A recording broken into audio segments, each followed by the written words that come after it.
Hello and welcome. I'm Angela Meiritz-Reid of Stamping Beauty in Christchurch, New Zealand, and today I'm going to be recreating this card. I'm going to make a couple of variations though. It's for the Be Inspired blog hop, and this month we're showcasing embossing folders. So this card, I've used this one here, the quatrefoil tile, but I thought I'd change it up when I do my tutorial, and I'm going to use this embossing folder. This is a trio of folders, and it comes with that one there and this one here. So they're really great sort of basics, and they I love these two, are my favorite, but I thought I'd try with this, see how that looks. And then I'm also using this stamp set here, the Night of Flight. And I've used this image here, but I thought I'd redo it today with another one just to get a different look. So I'll get started. I've firstly just got a basic white card base, and then I've got this layer here, and it's slightly smaller, and so I'm going to run it through this embossing folder. So I'll just pop that in there and just bring in my die cutting machine. So I'm trying not jiggle the camera too much, just run that through here.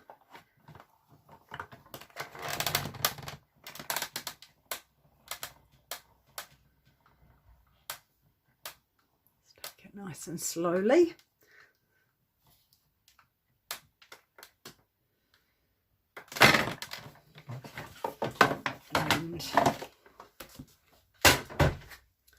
Then we've got this beautiful pattern. I just think it's a great neutral pattern, and particularly good for those masculine cards too.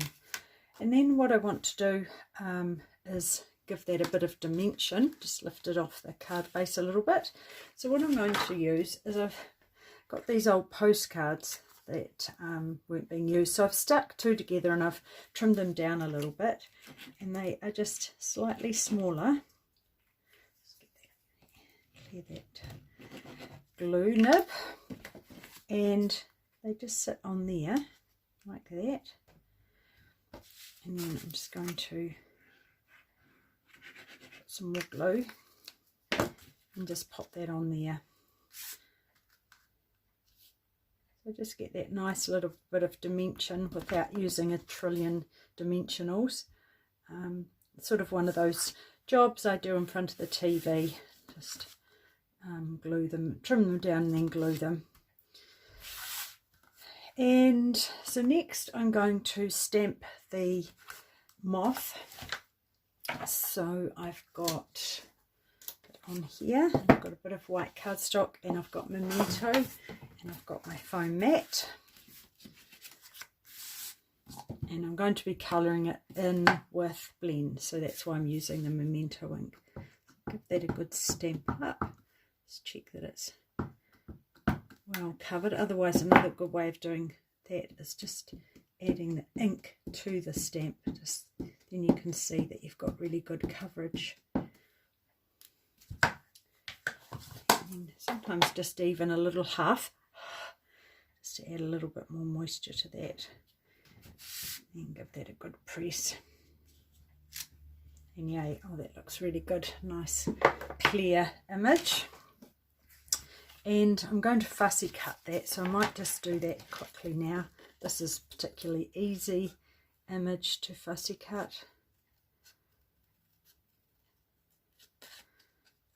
You could certainly do this card with any image. It's just one of those sort of basic layouts that will work for most things.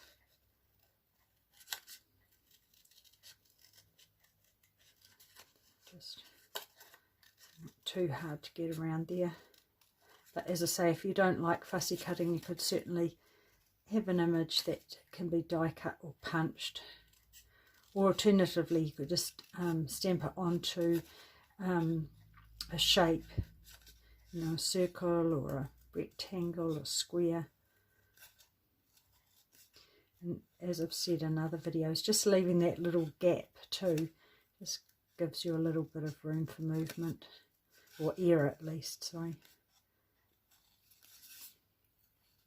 I think when you cut right up to the edge, it's a little bit trickier.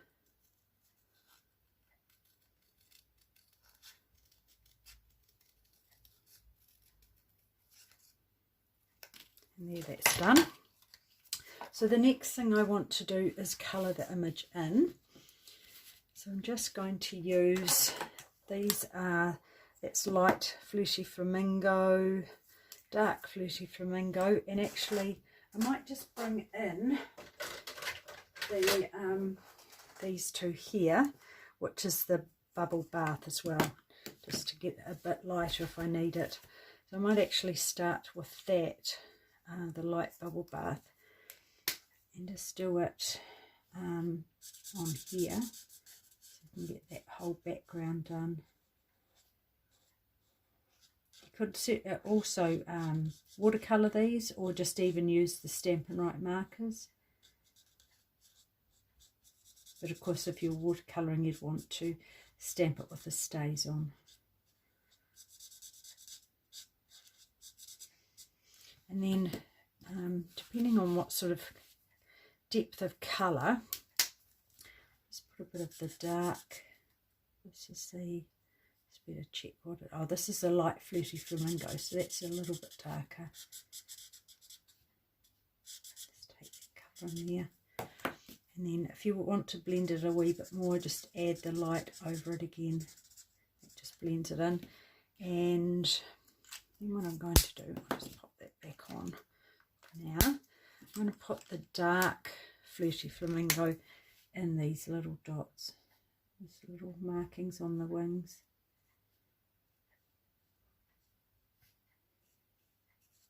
So anything goes really. I mean, don't have to stick to what it's likely to be in the wild. You can just literally go wild and pop whatever colours you want. And then I'll do the same on this side here, so I'll just fill in with the light.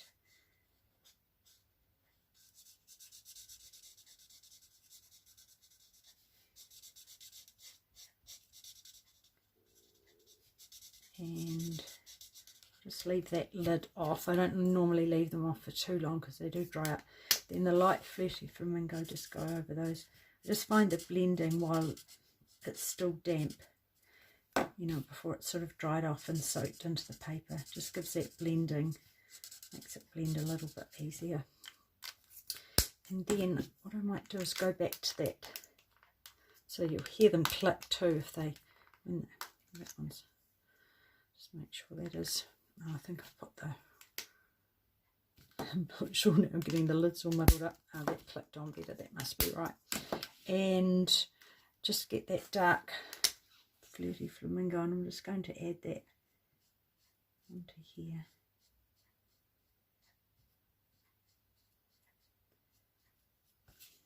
And the same on here.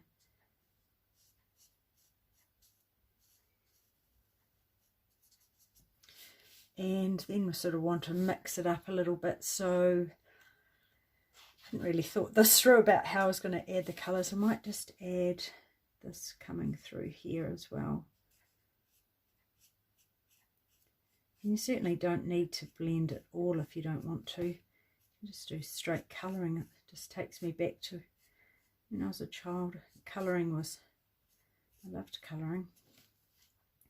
Sometimes we try and make it too complicated. It should just be fun.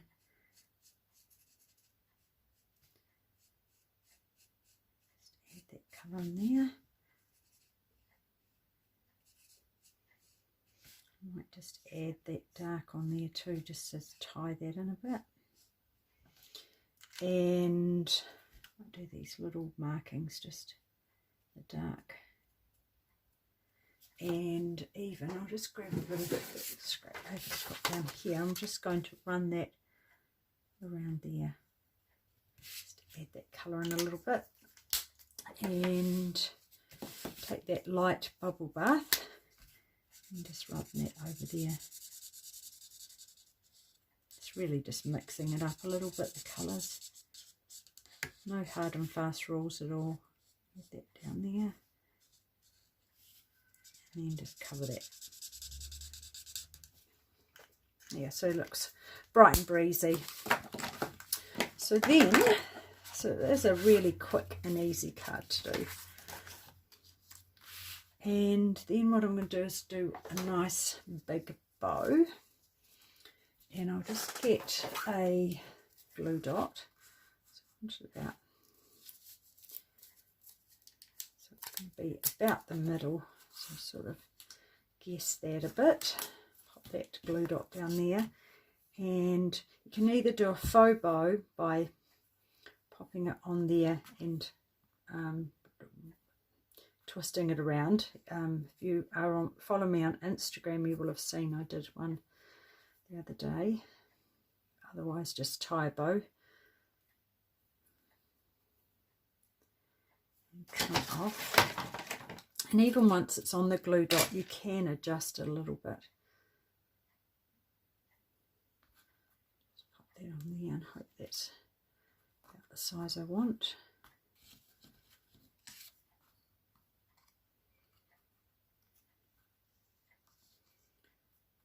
If you want to make it a bit smaller, I just pop my finger on the knot in the middle and just pull. And then do the same on this side and see it just comes through a little bit. And I can trim it a little bit smaller afterwards.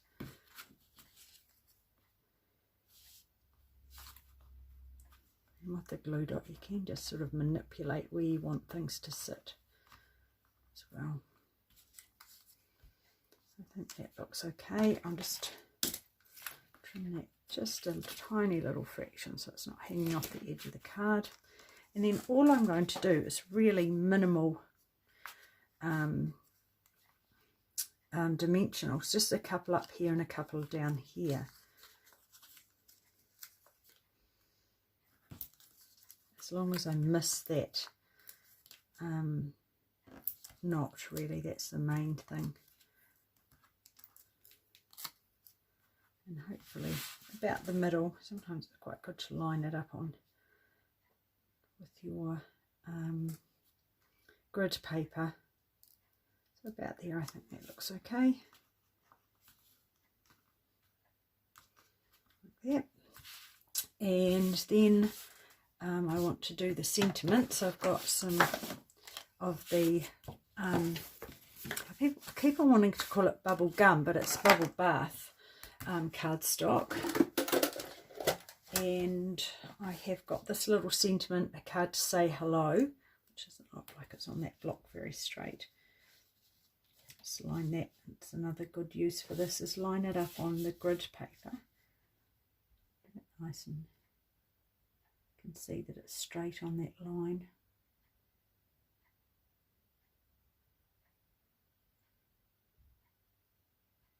And then just pop your block on top.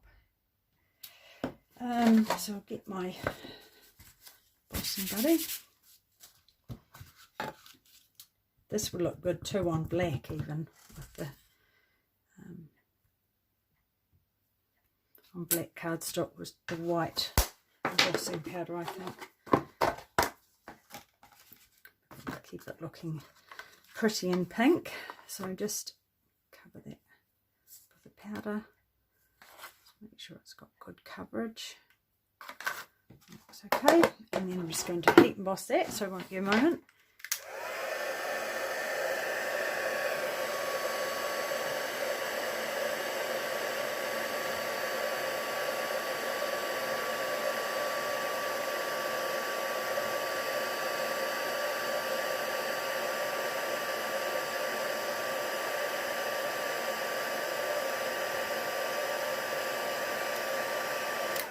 It's a great little sentiment. I always think they're handy to have a wee stash of.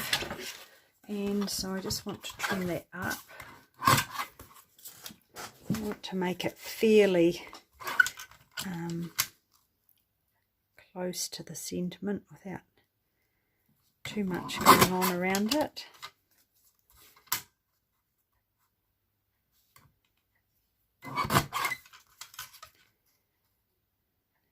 Really get it nice and straight as well.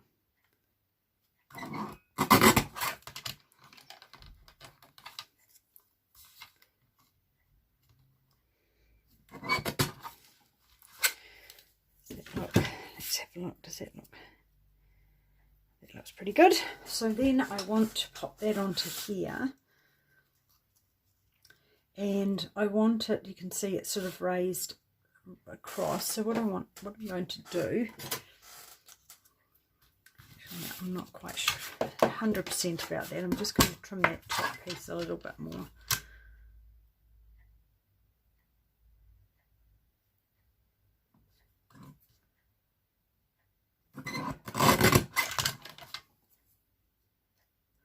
Still got a bit of a little bit of a lip at the top.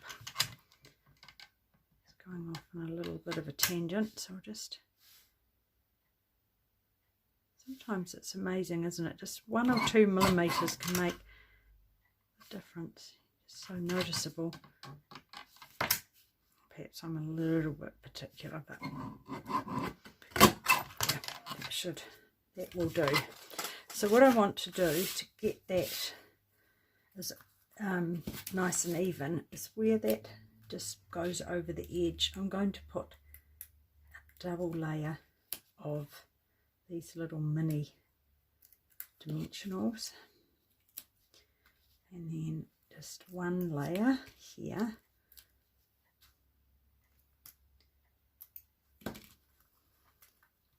so that should sit nicely about there, I think. So I don't know if you can see that, but 2 there, and then there are 2 level there, 2 layers there. And then lastly, I just want to put some bling on there, and I'm actually not going to use those little they're the pastel adhesive back sequins. I'm going to use these ones here, which are the blooming pearls. So they're actually petal pink, but I think those pinks, a lot of the time they work really well. And they're not right on top of each other, and they're nice and shiny. So I'm going to pop one down here and one here, and then tuck one last one up over here. And that is my card made. So it's such a super quick and easy design, and would be a lot quicker too if it was you know, if it was something you stamped and die cut, but still. And just how I just love how different they can look with the different backgrounds. So, you know, embossing folders, they really do add another dimension.